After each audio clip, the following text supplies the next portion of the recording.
Recently, the Weatherford Church of Christ had an important conversation with its young people about missions.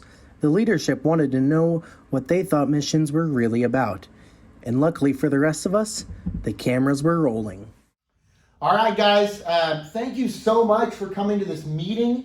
I know that you guys have busy schedules, but this is an important month at the Weatherford Church of Christ. We're talking about what it means to go across the street and around the world. And so I know, Jack, that you've got a big football game coming up. I know you're preparing for that, but thank you for coming to this. Ainsley, college is coming up. I get that. Jalen, you got probably a show, and Charlie, the fishing hole, is probably calling your name. But especially want to thank you, the old Prospector, for taking some time out of your busy schedule, and Doug as well from whatever it is that you do.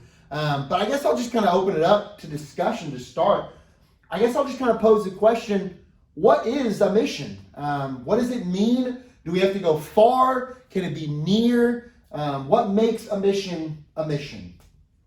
Well, one ideal is that the mission is just where you can go anywhere, and you're not, as long as you're spreading the word. Okay. I think a mission needs to be somewhere that's out of your comfort zone. I mean, it may not be very far away, but just someplace you're not used to being. Okay. Well, Prospector, you have something to say? Well, back in my day, missions really seemed impossible. With all the pots and pans and all we had to carry. But that was until an old friend of mine named Thomas Cruise Ship came along.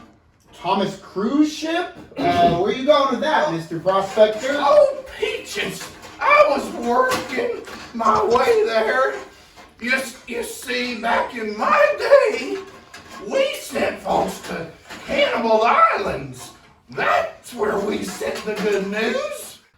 Are you saying that we should go to Cannibal Islands? I mean, isn't that a little worrisome? I mean, right, guys? Right? Oh, pumpkin patches!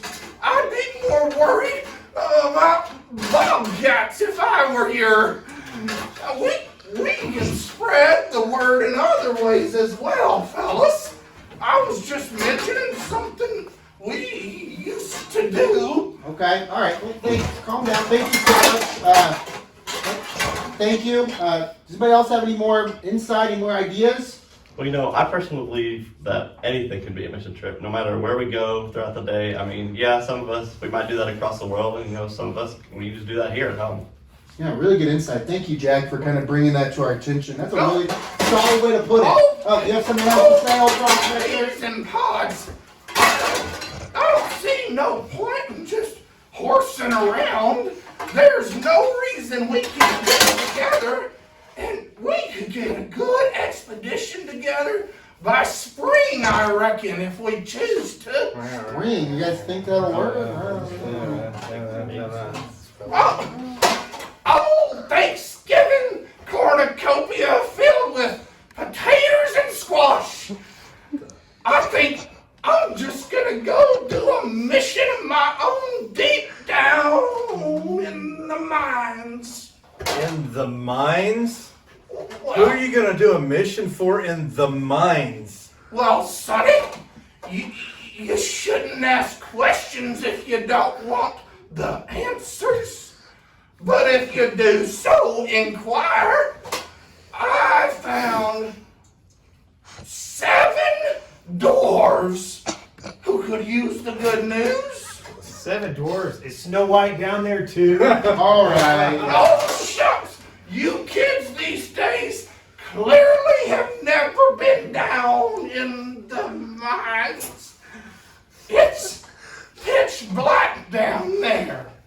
I'll tell you what, here's my lantern, son. I'm heading down there. If you want to go spread the good news, we're gonna go now. I'll start this expedition. We'll go into the dark, but I got my light. Godspeed, old Prospector. Godspeed.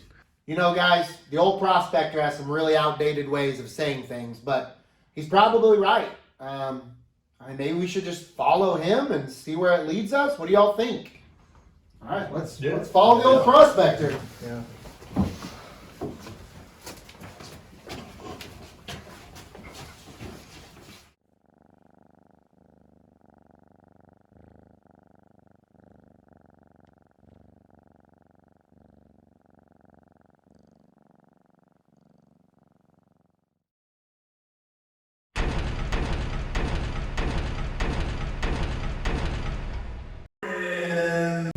the mind